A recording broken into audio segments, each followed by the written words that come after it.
What's going on, guys, gals, non-binary pals? It's your boy Artisan Kane here, doing our first TPL Season 2 team build video.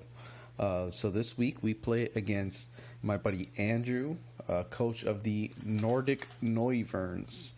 So his team, real quick here, is Grimmsnarl, Gengar, Galvantula, Dugtrio, Passimian, Azumarill, and Exploud.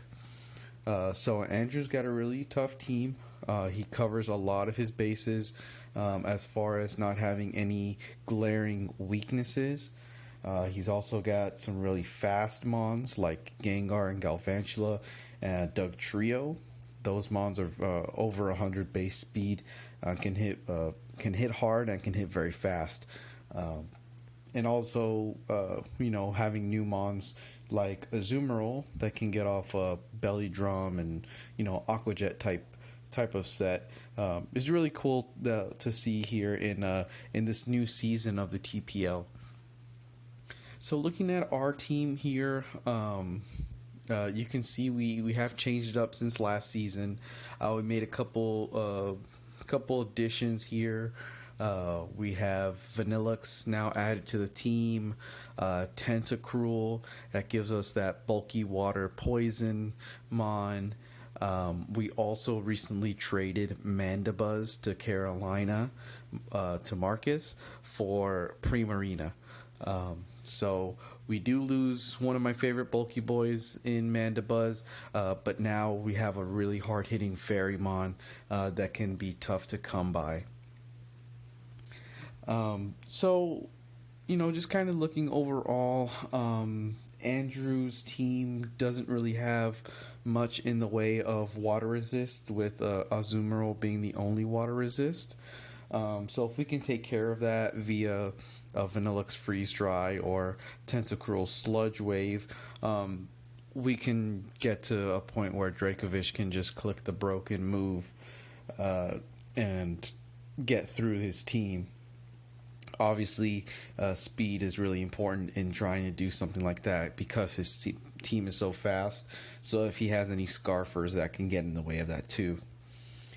Our new addition of Vanillux also helps us cover for things like Galvantula or Grimmsnarl lead, because I definitely do expect Galvantula to be the lead to try to set up webs, which is another reason why we've got Tentacruel now. Since we lost Mandibuzz with the ability to defog, I've got Tentacruel here to Rapid Spin, and that doesn't get rid of things like the screens, which is definitely a possibility because of Grimmsnarl. Prankster dual screen type thing is a possibility. Spin is going to be really important to make sure we can get webs off the field. That's basically his primary hazard, is going to be webs. He doesn't have any glaring rockers or T-Spiker.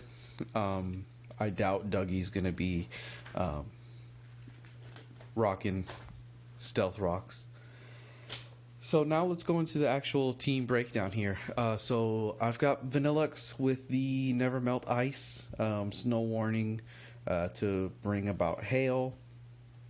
We like the Never Melt Ice because it gives us that extra power boost without any of the drawbacks of some of these other items like Life Orb that drains your health, or I was considering Specs for a while also, but I don't like the idea of being locked into Blizzard.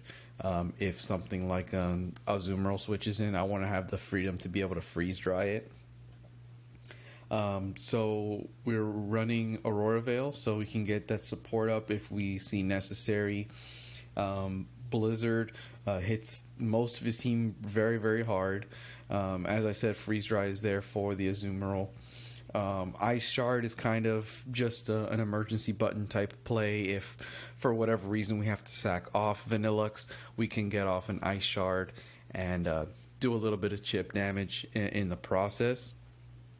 We've got enough speed to outspeed the mons that are base lower than us. So Exploud, Grimmsnarl, and Azumarill that have base speeds lower than 79, we're able to outspeed them. And then the rest of the EV spread can go into bulk, into HP, and then we're maxed out special attack. So we're actually running a naive nature, and that is to make sure that our ice shard does hit a little bit harder than it would if we were modest or jolly, or I'm sorry, timid. Next mon here is Arcanine, another new addition to the team. Arcanine gives us a interesting intimidator. Arcanine has a lot that you can do with it, especially with the different bulky sets it can run. Having defensive split of 90, 80, 80 is really cool for a mon that is so strong and fast. So what we're going to be doing this game is we're actually running Life Orb, Intimidate. Now, Intimidate is kind of tricky. I like having the Intimidate support for things like the Dugtrio and Grimmsnarl, but we have to be careful with Passimian, because Passimian has the Defiant ability, which means that if we switch in wrongly or whatnot, we can inadvertently boost its attack instead of decreasing it. So we need to make sure Passimian's either gone or that we don't switch into it, at any point. We've got enough speed on here to outspeed Passimian and anything slower than Passimian. Flare Blitz is our primary stab move. Will-O-Wisp burn support for those physical attackers. Extreme Speed gives us a pretty hard-hitting, very priority move. Similar to the Ice Shard in that it's kind of our emergency button if there's something that we can't outspeed and we just want to get some chip damage on it before we go down, that type of thing. Otherwise, we've got Flare Blitz and Play Rough. Play Rough kind of covers us a little bit for things like Grimmsnarl. That way we can hit it with the super effective Fairy move. We are running a lot of bulk on HP. All the EVs that we didn't need for speed, we put in HP. We're also going to be max attack. And then Jolly, so we can get that speed tier. Next mon is Dracovish. Dracovish coming back, does the same thing it always does. If I throw a Scarf on it or I throw a Band on it, it can do a lot of damage. So this week we're running Choice Scarf, Fish's Rend, and 3 other moves that don't really matter because I'm probably not clicking them. Max attack Adamant, max speed. With the Choice Scarf, max attack Adamant, we are fast enough to outspeed everything on his team that is not Scarfed. So even Dugtrio that is Jolly, we will outspeed. Unless anything is Scarfed. 90% of the time, we're just going to click Fish's Rend with this one. Really not too much to think about, to be honest. So we want to put Dracovish in a position where mid-late game, we're able to sweep the rest of his team. But we have to meet, different conditions, before that can happen, especially with some of the mons that could potentially be Scarf. Things that might be able to set up, like if Passimian gets D-Max Airstreams off and it's running faster, then obviously things like Fish's Rend won't hit as hard.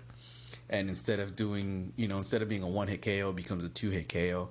And then you have to worry about being able to live 2 hits.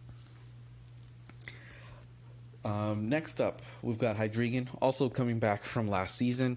Hydreigon, we are running sub Nasty Plot, and then the 2 attacks of Dark Pulse and Flash Cannon. Flash Cannon just gives us a little bit of coverage for things like the Azumarill. Dark Pulse is our primary stab move to hit, just about everything on his team. And we're running lefties. That way we can get a little bit of longevity, especially if we click Substitute. We can regain that health passively. We want to have that substitute there to make sure that we can deal with any faster mons that switch in on it. If we get a substitute up when we force a switch, we can get a free nasty plot up and then try to do a chunk on the next one before the sub breaks. So because of that, Hydreigon has a potential for a setup sweeper in the mid to late game. Otherwise, it's just mainly to punch some big holes in the team. If Hydreigon can get 2 or 3 kills and put the rest of the team in a position to win, then Hydreigon has done its job well. Next up is the other bulky addition that I was talking about, Tentacruel. This week we're running Black Sludge for the passive recovery. Very bulky mon. We are running 252 Spadef. A lot in HP, and then some defensive. So we're not really investing any sort of special attack on Tentacruel this week, and that's mainly because we just want to make sure that Tentacruels can come in on things and switch out on things. We've got rapid spin support on here. We've got knockoff. That way we can, try to cripple things that, other bonds might not be able to deal with very well. And then we've got our dual stabs of Sludge Wave and Scald. Sludge Wave helping us cover for Azumarill. Scald with the potential to burn different mons. And then finally we have Primarina. Like I said, we traded Mandibuzz for Primarina, and I think the Primarina, especially in this matchup, has a really good chance to do a lot of work. Primarina rocking choice specs. Those Moonblasts can basically shred through most teams.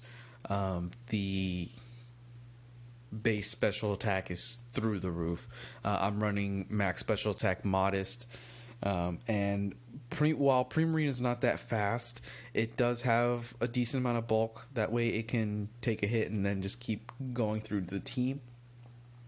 But things like the Moonblast are going to totally destroy the team. We've got Psychic for coverage on things like Gengar, Surf for the extra stab move, and then for the 4th slot we're running Energy Ball.